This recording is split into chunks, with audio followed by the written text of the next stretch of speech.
Hi. How are you? Good, how are you? Good. You look great. Thank you. You told me to wear a cute shirt, so I put on a nice shirt.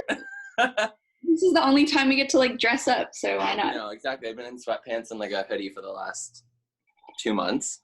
Mm-hmm. Yeah. Actually, You look good too. I like your earrings. Thank you. I don't know why I like mimed earring when I did like that.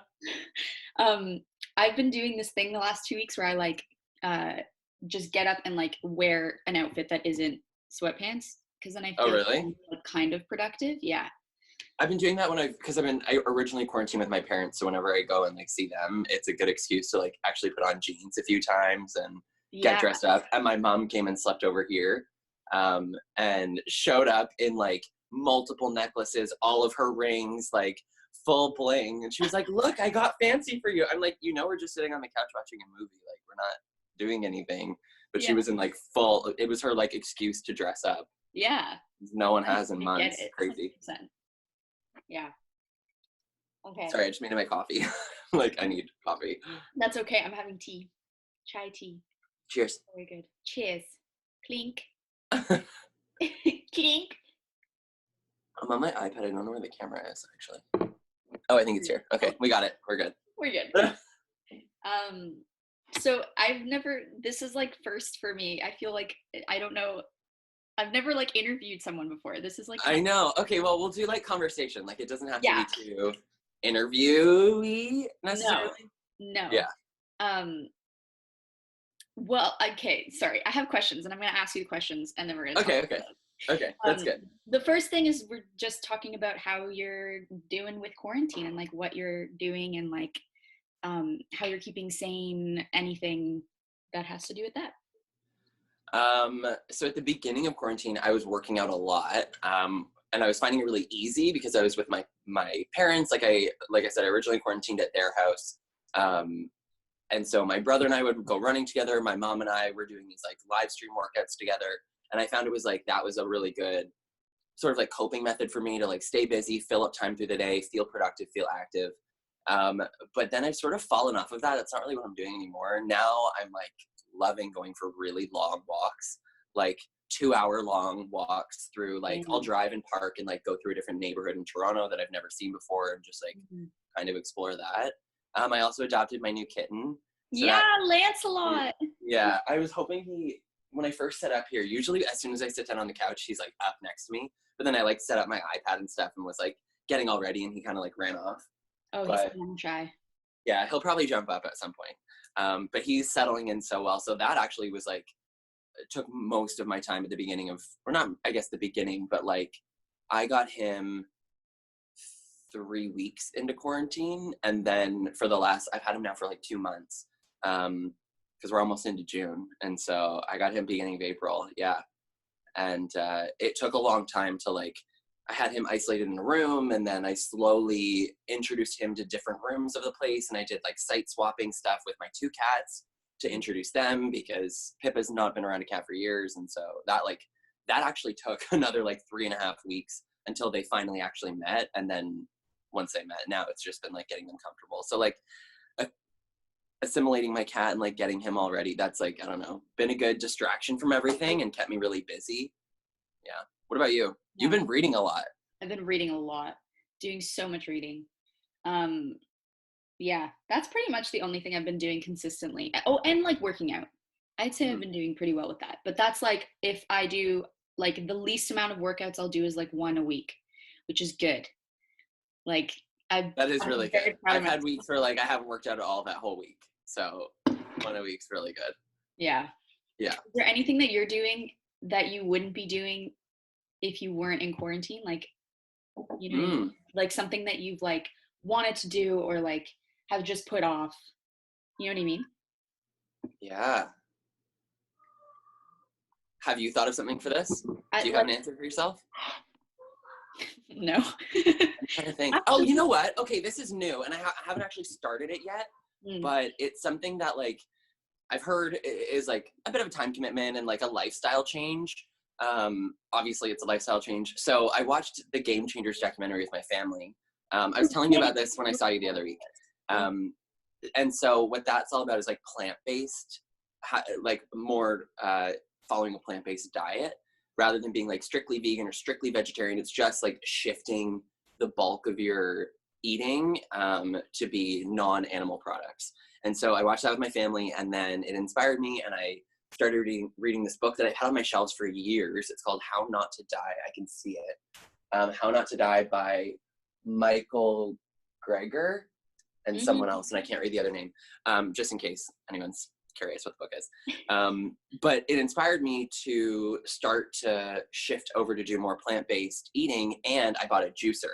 And so my juicer just arrived yesterday, and I went to the grocery store and I bought so much fresh produce. So that's one thing that, like, I don't know, in regular life, juicing apparently, oh, there's Lancelot. Juicing apparently takes a long time. Hi, buddy. So I'm gonna like get into juicing now and like trying out all these like green juices and celery and like citrus blends and things. I'm not doing like a juice cleanse or like diet, but I'm just gonna like add that into what I eat every day. There's so many, like, because that's where all the vitamins that you should be taking are really in, is like those products. So like getting the juice, juicing them and drinking them that way is like so good for you. Yeah. And I don't know if I'm gonna, oops, sorry, you go. No, go ahead. We both did this. I was gonna say that I had to do that when I was on that liquid diet before surgery. Oh, before your surgery. And it was actually like kind of fun to like juice stuff. It's very satisfying, like pushing something down and like mulching it basically. And I don't know what I want to figure out what to do, and maybe you can tell me because you've done this. So it like obviously like juices and pulls the liquid from the vegetables or the fruits, but then there's like all this mulch left over. Yeah. Do you just compost it? Like, what did you do with it? I'm pretty sure I just composted it. I know. I want to look up if there's like recipes that I can like recycle it. I'm sure there is, but it's tough because you're taking out all the good part of it, like, and then the that's true, and then it's just basically like sweet or like I don't know. I wonder if I could even mix it up into food for my cats or something. I don't know, like give them more fiber if there's still good fibers that are left in it. I'll have to look it up. I have to research. Yeah. But just that I'm not wasting, because it does feel like you're wasting a lot of the food product because it's like so much like or like pieces of celery or pieces of orange or whatever. Yeah. That's true. Yeah. Do you have one thing that you have been doing now in quarantine that you wouldn't have otherwise? I don't know. You know what I was also thinking, and both of us have done this, is like spending so much time with our family. That's true. I mean, I do that. I try and visit my family like a couple times a month usually. Me too. Oh yeah, but like not as much as this. Yeah. No, we've gotten so close. We've had like so many family game nights, movie nights, like quality time together. Yeah.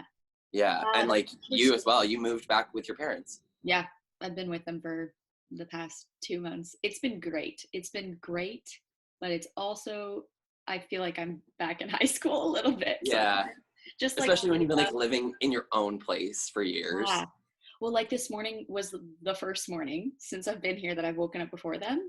Oh my God. Because I'm just sleeping. Because why would I wake up? There's nothing to I know. I'm like, I like staying up late. So yeah, me too. I'm not going to wake up early, you know? Yeah. But I went downstairs and like got Milo out and like let him go outside. I like got him his breakfast. I started making coffee, and I was like, oh my gosh, I miss like waking up in my own kitchen and in my own time, and like setting out my morning like without anyone else's consideration, or like without trying to, I don't know, work with someone else in the kitchen even. Like it was just or you like turn on differently when like other people are up when you like first wake up. Yeah, I totally get that. And I was like not awake yet, and then my dad came down and like he was chatting or whatever, but I was like not ready for it. Do not talk. Like, yeah. And then I felt kind of bad though. I'm tired. I'm not a morning person at all. No, me neither. That's one thing. Like, so when I got Lancelot, my parents, what? Do you hear him in the background? Yeah. He just chats all day long. When I got him, my parents didn't want another kitten in their house because when I first got Pip, I was still living with my parents. And it was like a good excuse, not even an excuse, but just I like had to come back to my condo. And that's one thing. I just missed my like, not like my things, like my couch or my anything, but I did miss like, I don't know, I love bubbly water. So like I really missed having my soda stream to like make bubbly water every day and like my Keurig and like make my coffee and sit on the couch, and like you do have your own routine in your own space that's so different than Well, like being at anyone else's house. Well, Ben and I brought everything here. Like Oh yeah, you did. because like we have an espresso machine that Ben got me for my birthday a couple years ago, and we use it every morning without fail. And my parents just do instant coffee, which is fine. Yeah. But not the same. No. I like my coffee very strong, and you can't really do that with instant. So like, or you can, but it's a lot. So I did. Is instant coffee? It's not like, you're not talking about like a French press or like a Keurig. Are you talking about like a pot like of literal coffee? Oh, a pot of coffee. Yeah. Oh, to be honest, instant coffee is like the stuff that you buy from like the gas Oh, station that you like scoop and mix in water. That too. Ugh, You dude, hate that it? is the most foul thing on the entire planet. That is Well, listen, disgusting. If you Oh want, my God, no. get this, because if everyone's having coffee, we'll do the pot. But if it's just me, I have to heat up a cup of water and then put the instant. I have to, because like otherwise I'm wasting, and I don't want. I guess you're wasting like a full pot. Yeah, and so I was like, I can't do this anymore, and we brought the espresso machine. So we put it in the basement so I can like go and like make a little espresso. Oh, because it's loud, I guess, right? Shot. Well, no, there's no space on the kitchen counter, really. Oh, right, okay. Yeah. And so it's in the basement, so I just have to go down there and make like a little shot of espresso, and then it gives me like that perfect kick. Yeah. Like, making me jittery. Well, and like tastes so good too. Like it's the taste that you're looking for. Yeah. And then we can also make lattes with it because there's like a frother. You can? Yeah. I didn't know you guys could do that. Yeah. I just normally don't because it takes longer. But it's so good. Oh, sorry. Everyone's lawn mowing their lawn today, so it's kind of loud. That's okay. There was someone drilling next door to me earlier this morning. I was like, they better stop by 1:30. You want to say hello again? Hi, Lance. Say hello. A lot. Oh my goodness. He's really so pretty. Isn't he? Look at that face, man. Oh my goodness. What a model. And in the sunlight, his one eye goes orange and the other one's like really green. Like right now they kind of look like both yellowy green, but when the sun hits his face, it's not creepy. It's like crazy that they like change color in the sun. Yeah, that is really so cute. And him and Pip are getting along so well too. I'm so excited for you to meet him. Yeah. That's very sweet. Yeah, I still haven't met him. I know. Weird? You've had a cat for 2 months, and I haven't. And we technically live in the same building. Mm-hmm. And you, yeah. Yeah. Oh no, he's like right in it. He wants to be right here. Oh, hey. Now he's all about the camera. He's so cute. Yeah. Well, and one thing that you and I were doing, I was just thinking about your question of like during quarantine, we've spent so much time writing too. Oh, like, yeah. I mean, we haven't done it in the last like week or so, but we were spending like 3 hours, 2 hours a day working on our series writing. Yeah. That's true, actually. You know what? We would be writing, actually. We would be writing, and I'm sure we would have been dedicating almost as much time, but even still, like, we have way more time to commit to it right now. Yeah, that's true. Which was great. We, like, whipped through those pre-writes, like... Yeah. It's kind of like a silver lining that there's been a lot of time. Like, that's the one good thing about quarantine, if you could look at the bright side, is, like, that you're forced to do something. Because, like, if you don't do anything, then you kind of bore yourself to death. So if you want to like do anything that you wanted to do, you like have to, right? Like if you want to do workouts, or if you want to like finish that project, or you know what I mean? Yeah, well, what's fun is that it's really it's really confronted me with my own like resistance to like being lazy, because it's so easy to just like slip the day away sitting on the couch playing on your phone watching random stuff on TV. But then you hit this like level of boredom or this like wall where then you're like, oh, okay, well, I have no excuse to keep putting that thing off. Like, I guess I'll stop being like a lazy bum and actually, you know, like I scrubbed my entire apartment. I like reorganized certain closets that like, I don't know, I'd just been putting off for months. Like the closet was you would barely open it and like shit would fall out at you. And so I like finally organized it well, you know, like doing all of those things that were like easy tasks, because like, it didn't take me that long, but just was putting them off for so long. But it's nice to like do those things. It's so weird that those things are like an event now. You know what I mean? That's the thing. No, that's like on my to-do list. I'm like looking forward, or like when I reflect on my day, I'm like, oh yes, I cleaned the bathroom. Like Yeah. before, that would be stuff that you just like throw in at the end of the day, whatever, but you've had your full day. Now that's like the event. Yeah, it's the thing. Yeah. It's making No. me appreciate all those little things so much Yeah. more.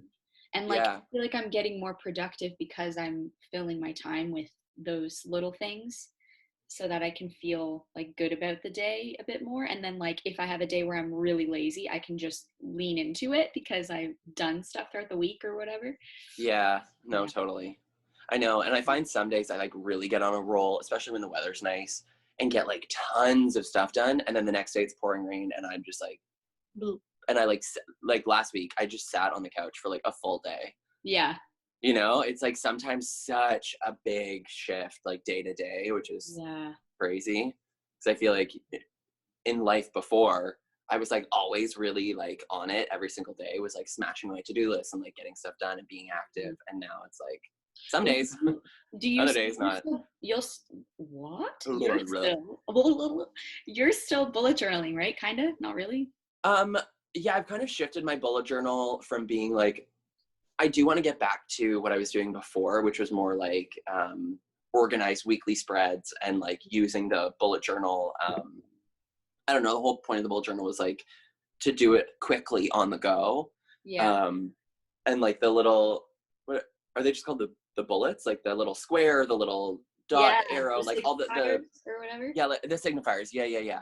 Like I was using all of those and I was keeping it very succinct. Mine was always like really minimalist. I wasn't good at like designing it as much as you do. But now I've turned mine more into like, I call it my like artist journal instead of like bullet journal, because now it's sort of just like a collection of random thoughts that I'll have through the day. Or if I feel like doodling, I'll just like doodle in a corner on a page, or I'll write to-do lists in there. Like it's kind of just become my like, I'll shop stop.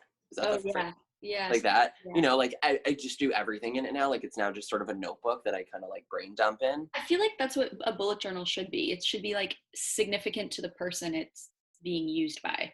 Yeah. Like if that's what works for you, if that's what it is that it needs to be right now, then that's what it is. Yeah. Makes sense. Yeah. And I've also started doing just like in this, which is funny. This is like, my mom gave this to me, and when she gave it to me, I was like, I'm not going to use that. Like there's cupcakes all over it, like whatever. I have used this every single day for just like grocery lists. And then I get to like rip them out, which is so satisfying at the end. Yes. To be like, yes, day is done. And I like have all one of the, those on my fridge in Toronto. oh yeah. I miss I it. love, like, these are all the lists. They just all fell out of it because I've like saved them too as a way of being like, oh right, I did have a productive day that day. Like look at everything I got done.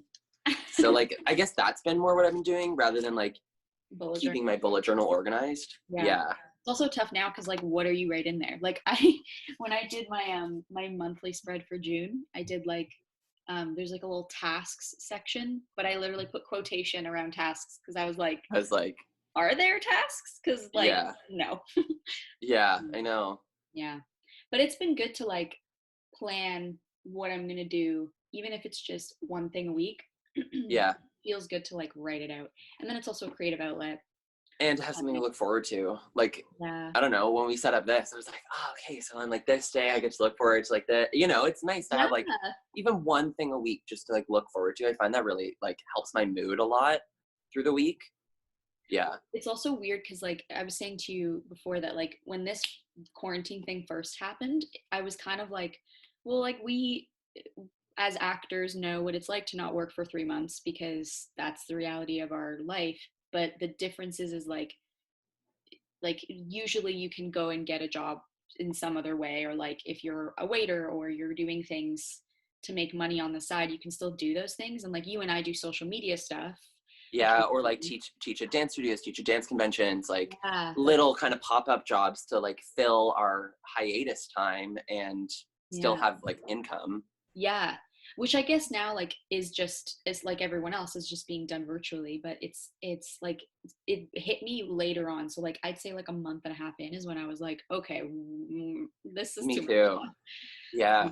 Well, yeah, you're right. Like we're used to having periods of no work, nothing at all. But what's different is that like I would usually fill that time with like I don't know, maybe going and taking like workout classes that I wouldn't normally do, or like Yeah. seeing friends more. That's kind of like, because when, I don't know if you feel this, but like when we're filming, it's so intensive and so like tunnel vision that I like end up not like losing friendships, but I end up not being able to put like quality time into like seeing my friends and like, Yeah.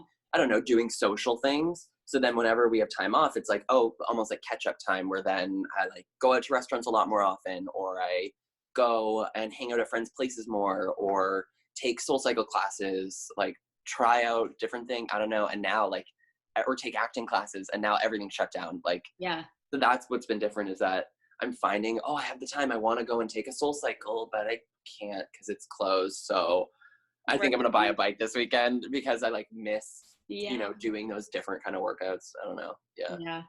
No, I agree. And like even with acting classes, you were saying, like I did the online acting class thing, and Oh yeah, it's you were. not the same. It like obviously everyone has to kind of adjust to with whatever they're doing online, but that specifically, it's such a different experience when there's someone in front of you that you can Mm-hmm. physically like communicate with and like feel the energy from them. Like that just is so much more satisfying than, I don't know. And maybe it's just all in my head and like I'm just not used to No, it. I feel But that way. Even like, I mean, what's different too is that normally if we don't have work, we're still auditioning a lot, usually. Mhm. But right now everything's frozen, like the whole film and TV industry. So I've had maybe like 2 self-tape auditions. Yeah. But like you then have your reader, the person like reading the other characters on like FaceTime. Yeah. And so even that has been so different. Like a self-tape already feels really weird. It's so different than actually acting on set with other people in the room. Oh my God, my cats are having a full, like, they were just, I don't know if you saw the curtain, like going crazy. They were just like wrestling through the curtain, and Mm. now they're both running around. Lancelot's being psychotic. What was I saying? I don't even remember. Auditioning being weird. How Oh yeah. Well, so now like self-taping with someone on FaceTime, it just feels so robotic, because like what I do is that I have my camera, and I then take like sticky notes and stick them off the camera on either side for like eye lines.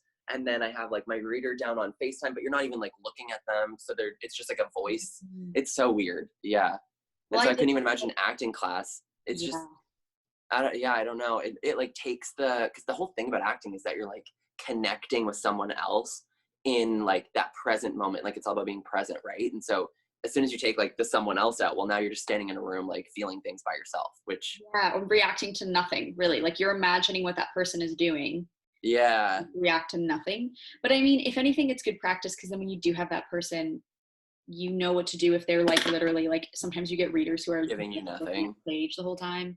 That's Like, true. Yeah, like in an audition room. yeah, Yeah. like those auditions are usually the ones I feel the worst about because I'm like, Because you got nothing. So you didn't end up like feeling like yeah, you I'm got like, I'm anything out trying of to it. communicate with you. That's what this is. We're communicating right now, and you're not giving me anything. You're not receiving anything I'm saying. Like, I don't know. Yeah, Yeah, that's I true. hate that. Um, yeah, I actually felt like I was thinking back of to like our like when we were on the next step and stuff, and how like we didn't actually realize how good it was to like have that job for a certain amount of time because obviously you don't know unless you have experience not having it. You know. Right. Oh yeah. We were like that. I can't even thinking back, like, of course, you know, there were things about the job with anything that you guys, do you hear how loud they are? Yeah, they're just like arguing. Sound. They're fully arguing. I'll flip the camera at one point. You can watch them like wrestle. But yeah, I mean, I just didn't realize what a blessing that show was at the time. Like, because we were so green to the industry, like, I don't know, we all had an affinity for acting and like a small acting experience from like drama class at high school or like a theater camp you had taken here or there. But like, we weren't trained actors by any means. It was more like our dance background and our like personality, and I don't know, I guess we had sort of this like it factor that they were looking for that like worked for the show that they were trying to create. But that we were just like so lucky to get our foot in the door, and like no acting class can teach you what you're going to learn on set. And Yeah, we got just like a crash course in film and TV acting, like boom, here yeah. you go.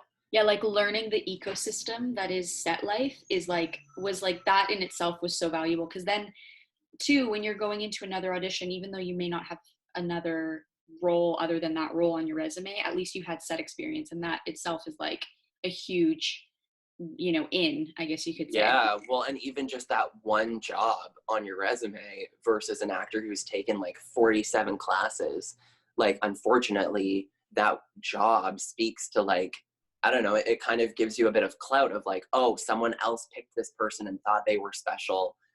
They do have set experience. They've done X amount of hours on a set. They know how to work off of a script. Like, that one job speaks to so much experience. Well, it also goes back to like when we used to talk about competing and how like you can win all these trophies, but when you're trying to get a job as a dancer, no one gives I was gonna say. I think I've already sworn on this. But okay, no one gives a sorry. shit. It's fine. No one gives a shit if like you won like 50 trophies, 50 first place overall awards. I don't even remember the last first place anything that we won because like it doesn't like matter. when I think back, I don't. And that itself is like, I guess, an example or a like proof that you have the training, I guess. And like the training is shown by what you provide on the day. Yeah. Because that fundamentally is what they're looking for. Like, I can't remember where I heard this, that like an audition is like a sales pitch. It's not necessarily proving that you're an actor or that you can act. You're not showing off anything. You're just selling your version of the character. It's kind of cool. Totally. Oh, that's cool. I like thinking about it like that. Yeah, because then it's much more like interpretive. So if your gut is telling you to go maybe a little bit off of what they're asking for, but that's what you think is honest to the script, then that's what you do and that's what you sell. Yeah. Kind of cool. That is really cool. And it kind of takes it like off of you and like your ego, because it's more just like, oh no, this is my interpretation of this character. I'm just like showing you what I think, rather than being like, this is me and all of my training and my like talents, and do you like me? Like, no, it's not do they like me, it's like, do you want to buy my character? Do you want to buy my character, literally? And like, that's because cool. You could be such a good actor, but literally there's just something about you. They wanted someone that's edgier, or they wanted someone who played it differently, and because you didn't play it like that, then they might not go for you. But that doesn't mean that they don't remember you for another role or something. So it's kind of nice to have that pressure off and like get to play a little bit more. Yeah, well, I mean, that speaks to like, I don't know, you've gone in and done how many in-room auditions and like always quality work. And then Stephanie Gorin just like needed someone that she could trust for like that small part in V-Wars, and was just like, boom, Brittany Raymond, direct book. Yeah. Because you had like gone in and maybe not booked previous roles that you'd read for. Yeah. But you'd like shown up and shown her whatever your interpretation. She liked the way that you worked and whatever you had. And also it's also who you know too, like Amy, because Amy and Stephanie Gorin worked closely together, and Amy knows all of us from The Next Step. Stephanie Gorin knows me through that as well, and so it's a personal connection there. And so if I'm booking roles and I know you really well, I know you're going to work, you're going to be professional on set, you're going to provide what they're asking for, you can take direction well, no matter what. If it's a small part specifically, then like, I'm going to go with the person who I'm comfortable with. Yeah, it's like a trust thing too, because I mean, it's like the casting director's neck on the line, right? They're the one like picking the talent to then send to producers and production, being like, I trust this person, and it's a reflection of them too, right? I get that. I haven't even really thought about that before. Interesting. I have a question for you. I did like a Q&A thing. Actually, I saw your questions. I replied questions. I didn't know if it was for this or not, but I was like, I want to know these about Britt. Like, I answered all of them. Don't worry. Oh, okay, good. But did you film a Q&A? Yeah, I filmed it yesterday. It's gonna go dope. up. Okay. Well, this is going up like Monday, I think. Like this. Oh wow, quick turnaround. Okay, cool. And then like later in the week, I'm gonna do the Q&A. I think I like scheduled it all out. I'm very organized. Oh wow, okay. But one of the questions that a fan had asked was if you were to be offered another like guest star role in The Next Step, would you do it? And I wanted to ask you that question. Oh, okay. So is this that I'm like guest starring as Daniel, or it's like a new character? No. You're guest starring as Daniel, because you're Daniel. Yeah. And like a few episodes, you get to come in and like do a few episodes. I'm so quick to say yes, but Mhm. then I also have so much justification as to why I would say no. Yeah, I felt You the know? same. I felt kind of torn because like it's like Yeah.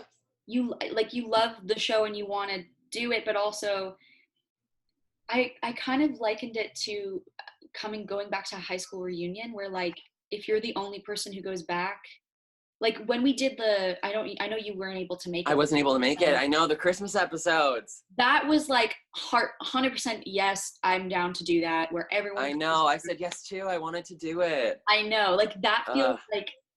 like a nice environment to like uh to be in because like everyone's back and like of course you want to come back, but when it's just one role it feels almost like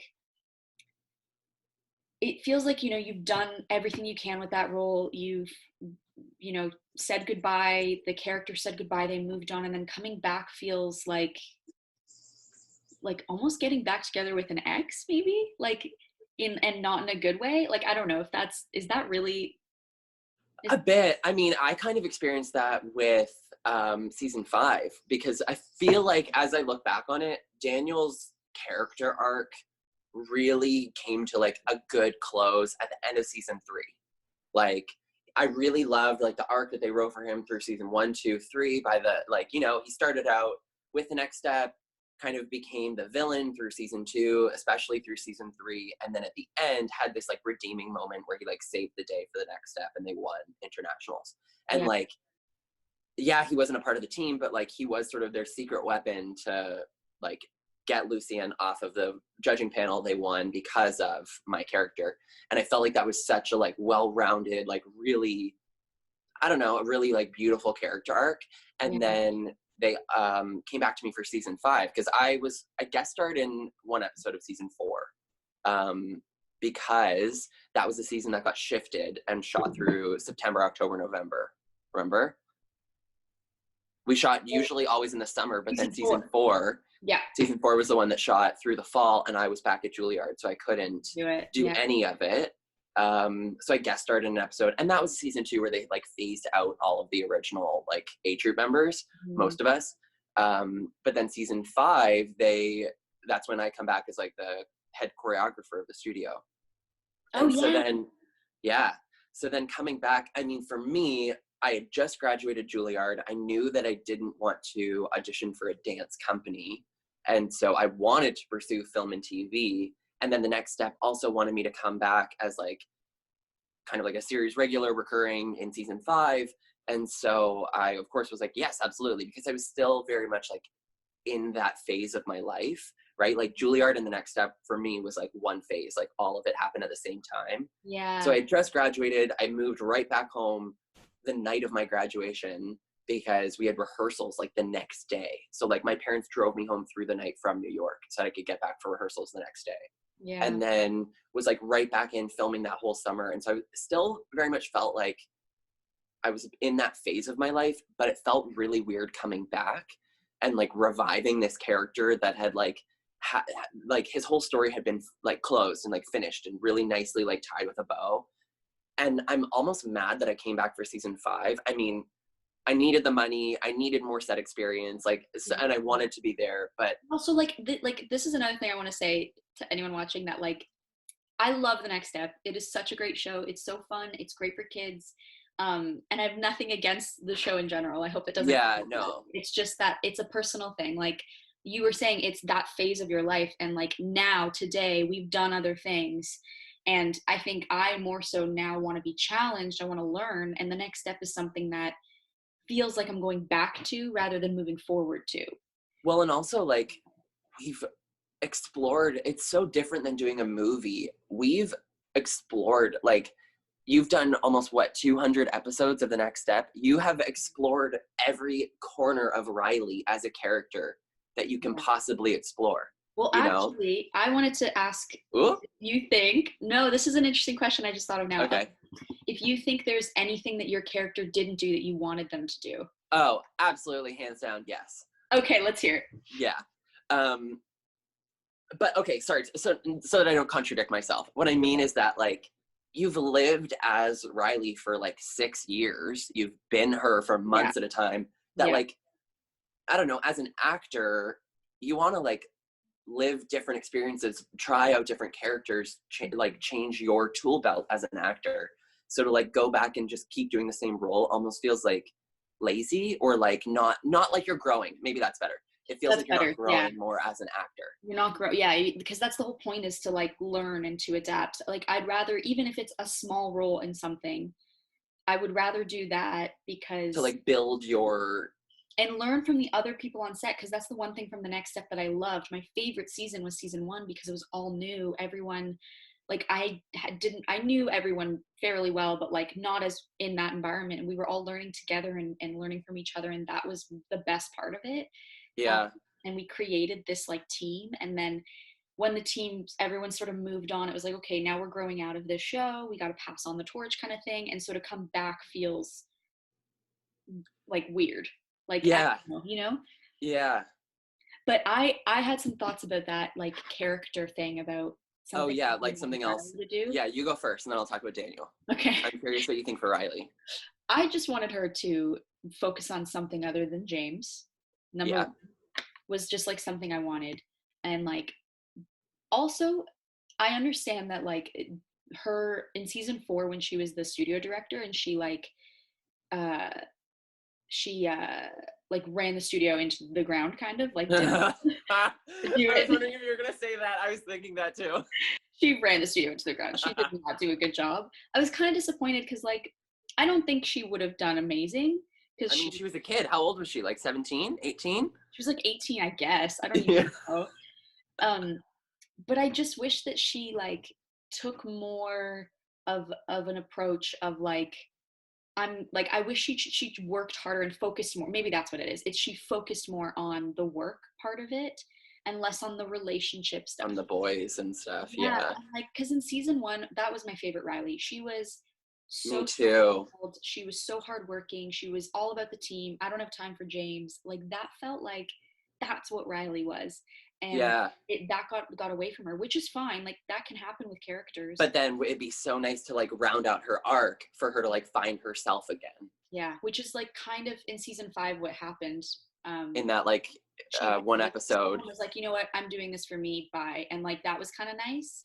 Yeah. She got that goodbye, but I still would have liked, even in season 4, if it went down that way. And then maybe, I thought about this, fans are probably going to hate me for this, but I wonder if it would be interesting if she did leave James and Alfie and just didn't do anything with either of them, and then like did her focus on her thing, and then finally they won regionals or something, or like made it really close, or did better than that, because she realized that that was a distraction. I got to focus on what I want first, Yeah. figure that out, and then I can have someone as a partner in my life, like that, because that's really what you want. I mean, that's very real. Like, I remember me in high school, I had a bunch of girlfriends at the time, a bunch of different girlfriends, and like was always bouncing into like new relationships and like distracting myself. Not that like a relationship should be a distraction. A relationship with the right person is not a distraction. It should like elevate you. But you know, who, as you're like whatever dating around in high school, like I don't know,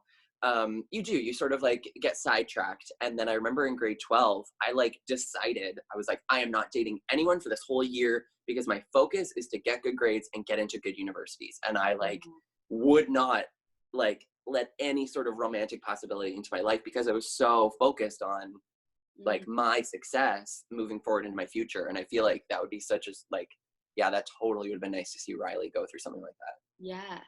Yeah. But also too, it was great the other way too. It was like a drama, and like that's what everyone loves to see too. So like I have nothing. Yeah, of course. It's just, it would have been fun to bring it around a little bit. Yeah. Well, and I really loved how in season 1 they built up so many different like stakes for you. So it was like the tension with your sister and like being in her shadow and trying to like find your own. I love that relationship. That relationship. I love that. Was so fun. They like let that go. Kinda, yeah. Like I think because we grew up and then we created this bond.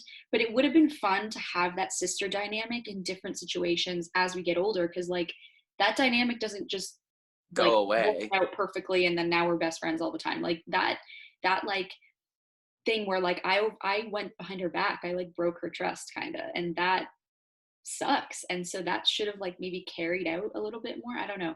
Yeah, I feel like they really, like season 1, yeah, so there was like your relationship with Emily, then there was like you and Michelle, like new best friend who you're like trying to include, then there's like new boyfriend, then there's like, I don't know, you were friends with kind of everyone in the group, so there was like then all these other friendships, the team dynamic, Yeah. but it was you like juggling them so well was like Yeah. what was so interesting to me about Riley as a character. And Yeah. then they really sort of just like paired people off. They're like, okay, Emily and Michelle, you're a pair. James and Riley, you're a pair. And so then your whole story became about like the James relationship True. rather than still like blending those pairings of people, you know? Yeah. Yeah. Which I That's get is really like interesting. it's like easier to film when you have like a two-hander scene where it's just the two people. But like, I think season Well, I 1, what was think, so exciting was it was these huge group scenes. yeah, and then also the stuff like what was really great about the next step, and still is, I'm sure, I haven't seen any of the new stuff, but I'm sure they've still kept it alive, is like that dynamic of like team over self. And because I Yeah. remember we I think I was talking to Rachel, one of the showrunners, one of the current showrunners for the next step, and she said that their whole thing is team over self. It's the next step is a team first, and that like we all have our own personal things going on, but fundamentally those things, when they get in the way of the team, then you have to like remove that and band together, and you always figure that out at the end to how to work together. And like that I is like I think a fundamental thing about the show, and that's what made it. Yeah, that was like the backbone. Yeah. um Yeah. yeah, that's so interesting. And the other thing too is like they write these shows so fast. There's such a quick turnaround, like you said. Like it's Yeah. kind of hard to. And it was like loosely scripted, right? Like Yeah, it's that's not true. scripted in the way that like other projects we're working on now are scripted. It was like Yeah, guideline scripts that we were yeah, given and yeah, then like worked out through improv and in rehearsal and blocking, and then the scene kind of like came alive in the moment, which was like I think where a yeah, lot of the magic happened. yeah. That's true. Yeah. So what about Daniel? What do you think? Okay, so I mean, this was even a discussion that I had with the showrunner Frank when Mm, Frank was still showrunning. Um, I, and this also has to do with like me growing up and like coming into my own.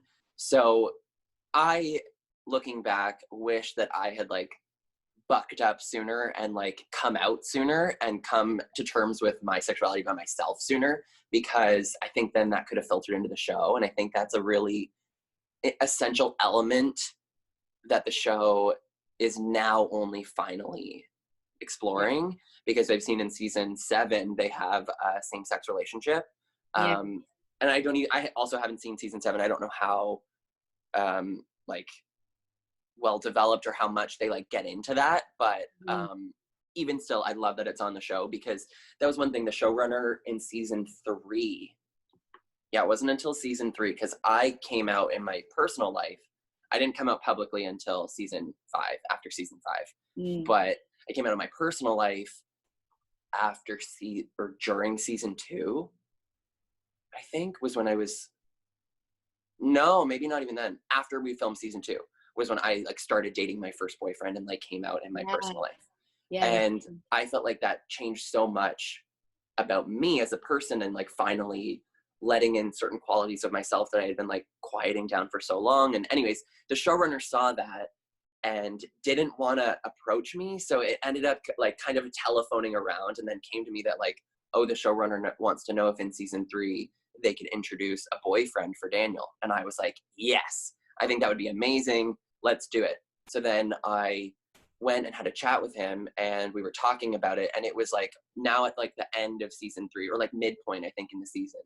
And so in season 2 and then through season 3, Daniel becomes the villain. And so why we never explored it was because they were worried that by then making sort of this like villain character the mm, LGBT character, that it would inadvertently villainize suggest that. that like being gay is villainous, you know? Yeah, And so which is I yeah, totally understand that. I still think that there was like a redeemable way that we could have done it, because I think Daniel sort of filling that like villain role was just his like complicated sense of self. And I think we could have like explored that as then Daniel maybe came out on the show. It like resolved a lot of the reasons that he was being so snaky behind everyone's back and being so yeah, selfish, and you know, all these qualities that made him the villain. I think Was just him Or not being comfortable with himself. yeah, and him like Yeah, that's acting out in weird interesting. ways and like taking out his like internal frustration on other people and like That's a really like level or deeper level of the character that I think would have been great, but also it's a kid show, and I think that they were I probably know. And Daniel's not one of the like core characters, right? Like I was like a supporting lead in the cast. And so right. that would be a story that maybe like Michelle, Emily, James, Riley, if like their character were to struggle with that, come out with, I think they would have been the right characters to like develop it. Not that Right. it would have applied to them, but like, Well, it could have if they you know, I made mean, it could have, it absolutely could have. But if we're like basing it off of the actor, it would have been me right. to do the LGBT storyline. But Right. like, Yeah, because yeah, that's another thing too. At that point, none of us were really like trained enough to like go off of our personalities that much. yeah, I mean, I think it's all yeah. in progress, but like, Well, yeah, they really like picked certain qualities about ourselves and then like amplified those for the character, yeah, right? which was So smart. Like, it made for great relationships and such interesting dynamics. It was really that, like, I thought that was like one of the best things about how they cast it was just like being able to pick dancers so they don't have to double you, and then you have these really interesting personalities that just like create cool things, cool dynamics. yeah, yeah, yeah. Um, Anyways, that's that's the one next thing that I think would be awesome. I'm so happy it's finally on the show. I don't know, because I think that's such a inclusive part of the arts community and like specifically the dance world. So I'm just really happy that it's on the show now. Wish it yeah. could have been me, but no, I'm just kidding. Like, I wish it was me. Wish it was me. No, but like my social media was like flooded with people being like, "Are you gay?" Like so much questioning about myself, and then also so many people being like, "When is Daniel gonna have a boyfriend?" Or then like season 5 being like, "Is this finally when Daniel gets to come out?" Like da da da da da. And I so badly wanted to respond and be like, "Yes, it is," but it was too bad that like it never got to be explored. Yeah, Yeah.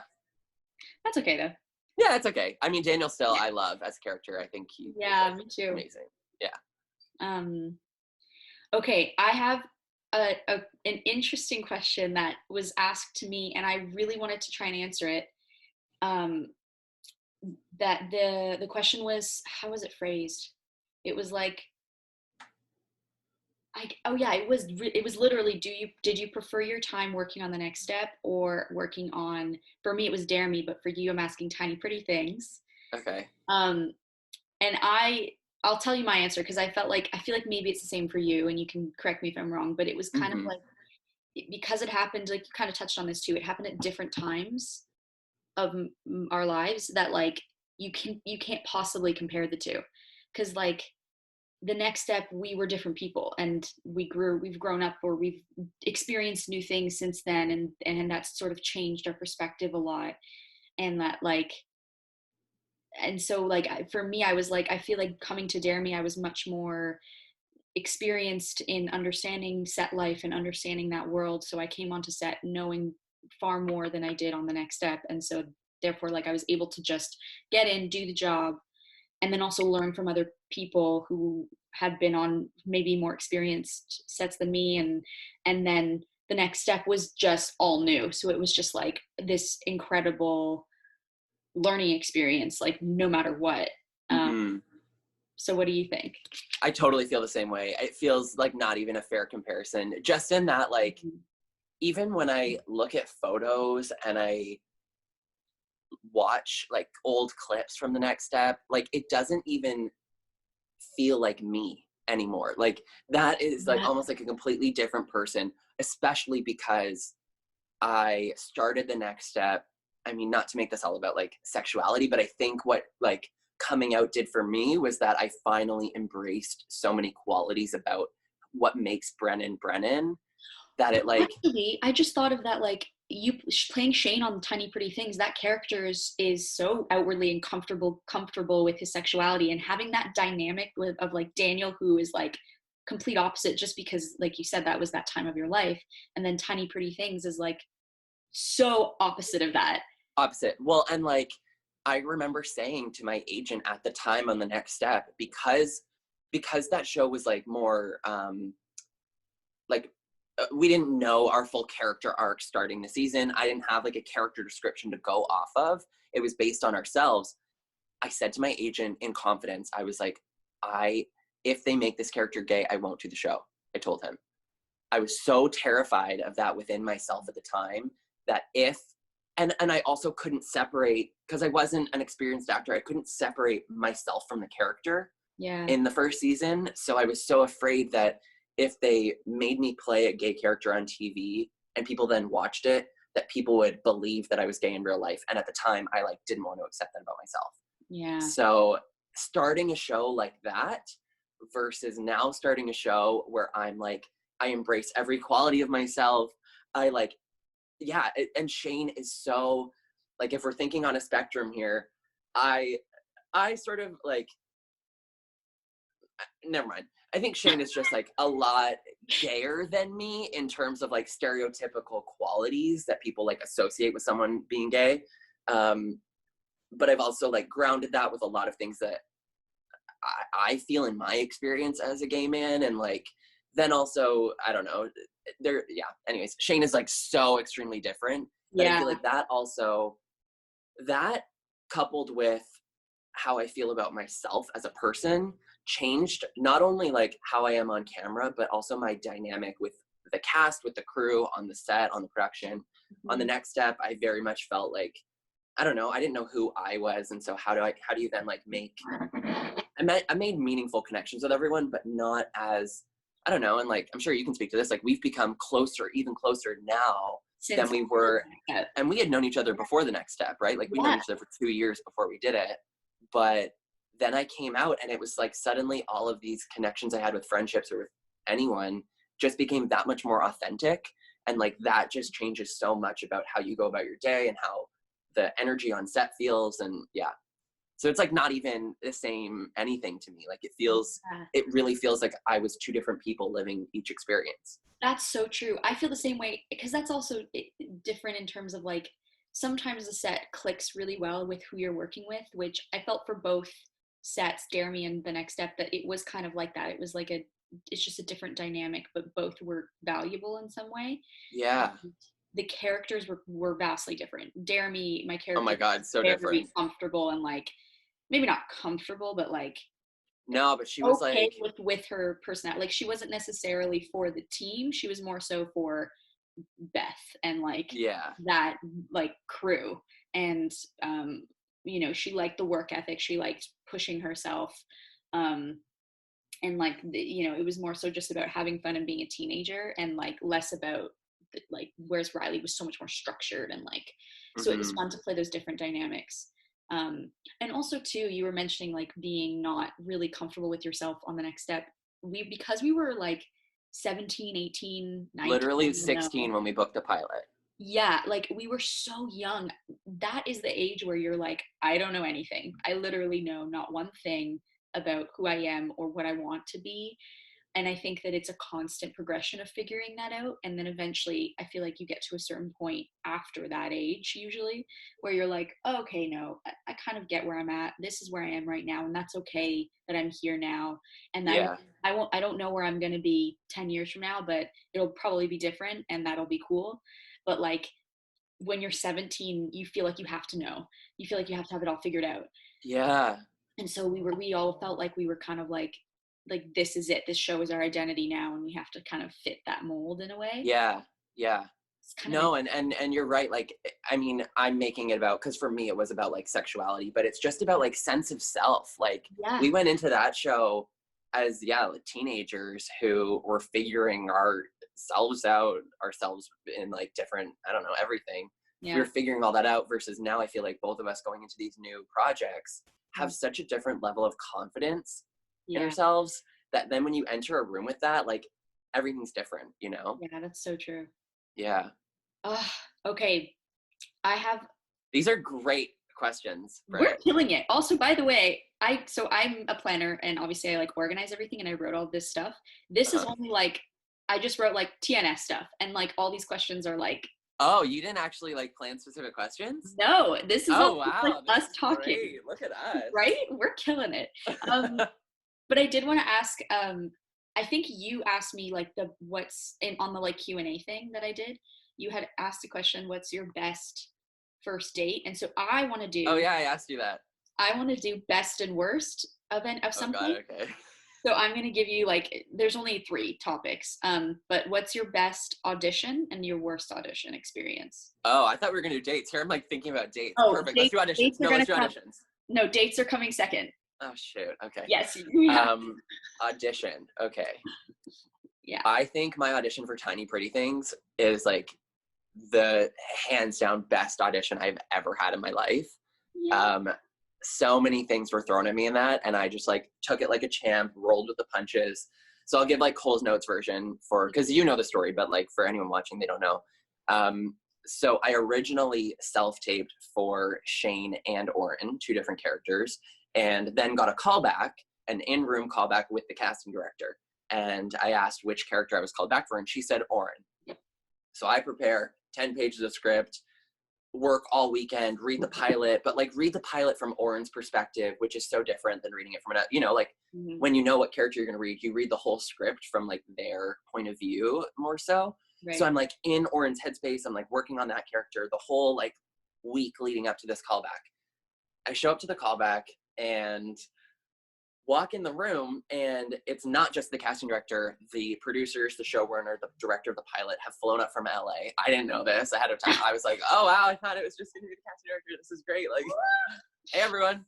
And we chat for a little bit. We chat for like 30 minutes actually, like talk away, whatever, talk about Juilliard, talk about I don't know, myself as a dancer, as an actor, whatever. And then they go, okay, let's see the first scene. So I say to the reader, okay, like, do you mind giving me the line, like the cue line into it? And she goes, okay. And she starts, no, I had the first line. So I just go like into the scene, and the reader starts scrambling with her pages and is like, oops, sorry, I grabbed the wrong sides. Grabs it, and then we like start into the scene. We maybe get like 5 lines in, and the producer stops us and she goes, sorry, what are you doing? And I was like, reading for Oren. Like, or maybe she said, she goes, sorry, who are you auditioning for? Oh yeah. Maybe that's what she said. No, what are you doing? Who are you auditioning for? And I was like, I'm reading for Oren. And she goes, oh, we loved you for Shane. And I'm like, oh. And then I go, thank God, because I loved me for Shane too. I was actually surprised when I got a call back for Oren. Like, I felt so much more confident in playing Shane. And then we all looked at the casting director, and she goes, oh fuck. She audibly says, oh fuck, in the audition. Oh my God. And then it's like, I am so sorry, it was my mix up. Like, she told me I was called back for the wrong character. And they go, the whole like producing team goes, we didn't even know that you auditioned for Oren. Like, they didn't even see my self tape for him. They only like my Shane self tape they saw, and then got sent to like the executives, Netflix, everyone. And so then they were like, you know what? And I'm like, can I please read for Shane? Like, I'll literally take 5 minutes. I'll come back. And they were like, well, let's see you do the Oren scenes. Like, you're in that headspace. You prepared it. We'll do that. So I worked on the Oren scenes with them. We like did each scene like maybe 3 times each. And then they were like, okay, here's the Shane sides. Like, and they go, just do exactly what you did in your self-tape. Like, don't worry about being memorized. Like, you can read the page. We are so sorry for the mix-up. And I was like, no, it's cool, whatever. I take the sides. I go out. I look at my watch. And not even 5 minutes later, I was like confident. I was off book. I had also done a really good guided meditation before this audition. So I was like really so in my body. So I was so in it. So then I go back in, and they're like, oh, okay, like, we're so sorry again for the mix up. Just read it. Don't be worried about being memorized. And I was like, okay, no worries. I held the sides in my hand, start in, and this scene is again, 10 pages of script and just like monologues of Shane, like just speeches. For anyone watching, it's the first scene that I auditioned with for Shane is the shoe room scene of like me and Nevaeh. No, I won't give anything away. Oh, because this comes out soon. This comes out like Monday. Right. Okay, so never mind. You won't have seen the scene. We don't even know. Right. Like, okay. So anyways, it's in the pilot. It's this like big scene that like Shane is like the one that runs the whole scene basically. And it's like speeches. So I launch into this scene, and I'm just like totally memorized. I don't know what came over me. It just like clicked in my brain. I was back, did the whole scene, and then they go, oh, I guess you're memorized. And I was like, I guess so. And then they like gave me a redirect. I did that scene again, did the next scene, and played the next scene one way. And then they're like, okay, let's just do it again right away. Played it a different way and just started like crying. And they were like, the producer started tearing up. They were all like, oh my God, Brennan, like, that was incredible. Thank you so much. And then like we chatted for another 30 minutes. Yeah. I left. I had been in that callback for an hour and 40 minutes and was like, if anyone else auditioned for this role, like, there is no way their audition could have gone like that. Like, that just gave me such a good chance to prove myself in that, like. Well, it's also kind of, like, it's kind of perfect that the casting director messed up and gave you the wrong sides, because then you weren't in your head about it at all. You didn't have an opportunity to second guess. You had to go with your gut. My God. It's kind of crazy how, like, that also happened. I'm just realizing this now, that this was maybe a sign that you were just meant to follow your gut for the character, because when you got the Shane audition, I was helping you film Oren, and then your agent messaged you. We had just finished the tape for Oren. We had worked so much on it, and then she was like, hey, can you also audition for this character? And you were like, oh, I don't want to do it now. It was like 11 o'clock at night. I was like, we're doing it. Just memorize the lines, do it right now, because even if it's terrible, we'll do it again. But like, try it. You never know. And it was perfect. I was like, and we did like maybe one take of each scene for Shane, and then like sent that in. Yeah. That's another thing that the next step gave us, was being able to memorize lines like it's nothing. Like, yeah, and make like fun choices just like on a whim, because it was so improv based. Like, you just got to really trust your instincts as an actor. Which was weird, because like we weren't actors, but like, yet we learned that skill of following a choice and just committing right away.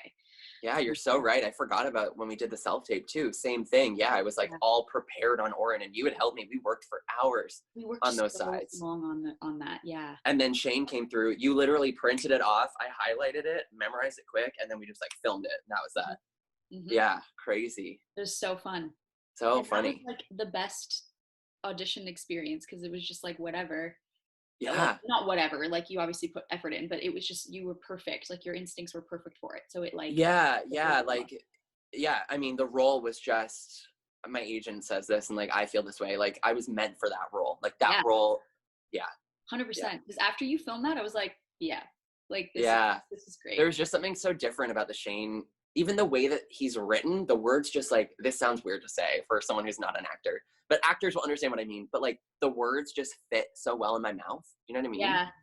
Yeah. The way that it was written was like how I talk. Like, this is me. Like, I speak this way all the time. Yeah. That's usually the roles that you'll book, like the ones that you're not, like if you're not a well-known actor, then like, and you have to really audition for everything, then like that's the stuff that you're going to be seen more for, because it's like, oh, you are this person. Yeah. What was your best audition?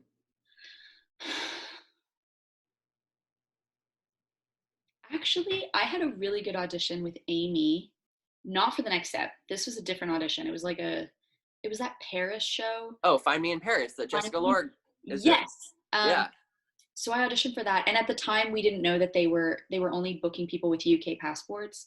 So that's why no one. I auditioned for that too. I didn't even know. And I got really close. Like, I was in the final, like, I don't know, there was only another person for the role I was going for. And then I just loved the audition, because it was the same thing. I came in for Jessica Lord's part, and they were like, we love this. Can you actually read for this character? Because at the time I had the short hair, and they were like, we can dye it purple or something. I can't remember the character, but I was like, sure, got the sides. I went home and changed and did like a full character adjustment, just for fun, really. Yeah. To get into it. And because there was that playful, like, oh yeah, I'm just gonna have fun with it, it took all the pressure off. And because Amy's also amazing to audition for, because she just makes anyone feel really comfortable. Mm-hmm. I just went in, I did the scene, and it felt really fun. And like, and then I ended up almost like getting close, which is in itself a bit of a victory. But yeah, well, and they already were so like happy with you, and you felt so confident in your like first read for the other role. Like, yeah. So that is such a great audition. Yeah. Worst auditions are just ones that you just feel bad about, I feel like, or like, like underprepared. I feel like I had one for Stephanie Gorin that I went in and like just didn't feel like I got there. It was like a really emotional scene. Mm-hmm. And because I wasn't like confident going into it, then I like pulled away while I was doing the scene, you know, and you end up leaving feeling like, okay, I said all the words and like I felt something, but like it wasn't like you end up leaving with a lot of doubt. That's always the worst, when you leave feeling like, oh, I heard a quote really from Adam Driver that said that um, when you're acting, you're not trying, like, let me rephrase. When you're the audience member, you're not going to see a movie to see someone feel something. You want to feel something. So your job as an actor is to just play out the scenario, and then the audience is the one who feels it. Yeah. And that almost takes me out of the emotional pressure that you put on yourself, because like, if it says that you have to cry, if you're not feeling it, if it's not there, if it's not accessible, it's not going to happen, and forcing it isn't going to happen either. Yeah, totally. So I feel like that was like a big thing for me of like, oh, okay, so just go with what feels right. Mm-hmm. And again, like, go with being honest rather than being right for the, like, well, and rather than being like product driven, you're not going for like a product of like, I need 5 tears to fall down my cheeks. Yeah. You're going for like the process, or like the present moment. You're like searching for that moment where you like, the character and you kind of like blur, the lines blur, and you're just being them. Yeah. That's when that's when you're going to just like crack open and feel whatever the character should be feeling in that moment. Yeah. It's so true. Yeah. Okay. That was good. I love that. Yeah, that was fun. Okay, wait. Best and worst date. Can you give me your best and worst date? Yeah. Like, short, like, description. We don't have to go into detail because we're going off. I know. We've been going for a long time. You can cut me off whenever. No, it's great. I'm trying to think. Do you have a best? I'm like, the dates that I'm coming up with are like recent ones that I'm thinking of, not like, but I want to include all the dates. You know what I mean? Like, well, I need to. Recent, then like, it's memorable, you know? Yeah. What about you? Do you have like your best date? I think I know what your best date was. My best date was my first date with Ben. Yeah. Because he took me to this really great restaurant. It was like a tasting menu. He brought a bottle of wine and like got the chef. And was like, this would pair well with the meal. Yeah, I love that. And because he was so like detail oriented, he really like thought the date out, and I thought that was so sweet. And then he took me to the bar that was above the restaurant we were at. Like a speakeasy, right? No, there was one before that. It was just like this tiny little bar, and they had great cocktails. It was amazing. And then we went to the speakeasy behind like a barber shop, which was so intimate and like tight knit. And there was even a moment where he like asked, he was sitting across from me on the booth, and I was sitting on the chair across from him. And he said, he's like, oh, do you want to come sit? And at first I thought he meant like, instead of him sitting in the booth, I would sit in the booth if it's more comfortable for me. And then he would sit in the chair, like we switch. And I was like, oh, no, it's okay. Like, I'm fine wherever. And then I look over and there's like a couple sitting beside each other on the booth. I was like, oh, that's what he meant. And so I did you know what? I changed my mind. I'm going to come sit. And then went to sit beside him. Yeah, that was really sweet. It was a great date. It was amazing. Really great conversation. I know. I don't think I have a date that was like that well. Okay, then give me your worst date. Don't name names. I know. I don't know if I can think of my like worst date also. Actually, yes. There was one date I went on. Not that the company was necessarily bad, but it just like never ended. So we went and got coffee, and like the coffee shop was actually about to close like way earlier than we thought. It was maybe like 7 p.m. that they closed, and we showed up at like 6:45 thinking like, oh, we'll sit in this coffee shop for maybe like an hour or two, and then like that's the date, right? No. So we showed up, we ended up like getting coffees to go, and then walking along like the water along the lake for like 5 hours. It just like didn't end. I don't know. And this was at a time when I was like really trying to improve myself as a conversationalist and like be really good at asking thoughtful questions and like engaging with people. And so why I think this was a bad date was because I just kept generating conversation because I felt awkward at the time to be like, you know what, this has been really fun, but like it's getting kind of late. I want to head home. Instead, I just felt obligated to like keep chatting, and we just like kept walking this loop and like sat on a bench for a bit and talked and walked to this other space and talked, and then I ended up leaving, and he was under the impression that the date had gone incredible because we had just talked for like 6 hours, and versus I was like so bored. Not bored. That sounds really rude, but I was just like, I had checked out of the date so much earlier, but was just like I was too shy to say that I wanted to like leave, Yeah. you know? Yeah. That's the thing. I feel like, that's something like dating an Australian, I've realized, is how Canadian, like forward. Yeah, there's like Australians are just like super upfront, and like it's Huh. not necessarily being rude, they're just calling you out and like being really honest. And you never have to guess where someone is That's at, what I like. which is kind of nice. Whereas Canadians, we have a sickness with being polite, because Yeah. that we would much rather be polite than hurt someone's feelings, even if that's something they need to hear, you know? Yeah, or like not even, I mean, thinking back, I'm like, that wouldn't have even been rude. If we had talked for 2 hours and I would have just been like, hey, you know what? Like, I've got to drive home. It's starting to get dark. Like, this has been really fun, but like, I need to head out. Okay, cool. Like, but I was so shy at the time to like say that, versus now I think I would. Yeah, also, you would I don't totally know. say that. I think I would. I hope I would. Oh, okay, great. I love that. I have a kind of good, bad first date. Oh yeah, tell me yours. Is it this one or?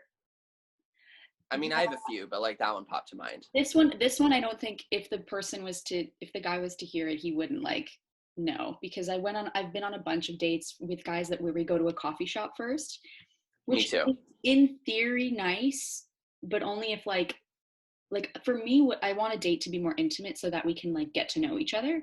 Mm-hmm. And the coffee shop was kind of crowded, and it was in, oh, maybe he is gonna know if he watches this. It was in Distillery District. Not that he will watch this. He probably will. He's like stalking you secretly all these years. Nope. But it was in Distillery District, and we like walked around, and I picked the spot. I thought it was kind of nice. And then we were chatting, whatever, but he was like new to Toronto, and like wanted to like get to know who was the most popular in Toronto, or like the people who like had the best connections. That gives you such a weird, I don't know, like what like I didn't even know what that meant. And then anyways, I think it was just a maturity difference. And then he was later I was like, okay, great, like the date was only like an hour because wasn't into it. And he messaged me and was like oh, like maybe next time we should do something more fun than that, or something like that. And then he was like, that's so dry. Yeah, and then he was like maybe we can go to laser tag, which I am down for laser tag. I think that is so fun and like cool, but I want to do it with someone I like, first of all, like someone who that's the thing. And so I think that was ultimately, because like in retrospect, I was like, what are we, 12? I'm not doing that. Like, we didn't really get to know each other. I mean, I learned enough about you to know that I'm probably not going to go on another date with this person. But yeah, it was just like, I don't know. It was just like, that's so, like, first of all, rude to say like that wasn't fun. You know what I mean? Yeah. No, because then he like, and you planned that whole date. That's basically him being like, you're a bad planner. I didn't have fun doing that. Oh, yeah. You know? Yeah. No, that's rude. I know. That's shitty. No. But that wasn't like that's not like a terrible experience. I feel like there's no, that's not too bad. Yeah, like I don't think I've had a terrible date where I like got stood up or like got coffee spilled on me. Like I didn't have anything happen like that. We've been lucky. Yeah, we're pretty lucky. Yeah. I know. I'm thinking of this other one. I took a first date rock climbing, which I thought was great because it was like you could talk a little, but like you're also busy with an activity, so it's not like too much pressure. Yeah. But he literally didn't talk at all. Like at all. He was like silent. I would ask questions and he'd give me like 2-word answers and I'd be like, okay, do you want to climb up or should I go up? Like, and then we ended up like going and getting a bite after. And again, he was just like, so I think he was really shy, but I was like, oh my God, I'm like talking to a wall. Like it was just literally. So that one I did. That one I cut off. I was like, okay, that was so fun. Thank you. Gotta go. Yeah. But like, yeah, I mean, if they're gonna go on a date with you and not willing to speak to you, yeah, like, that's the whole point of the date. Yeah.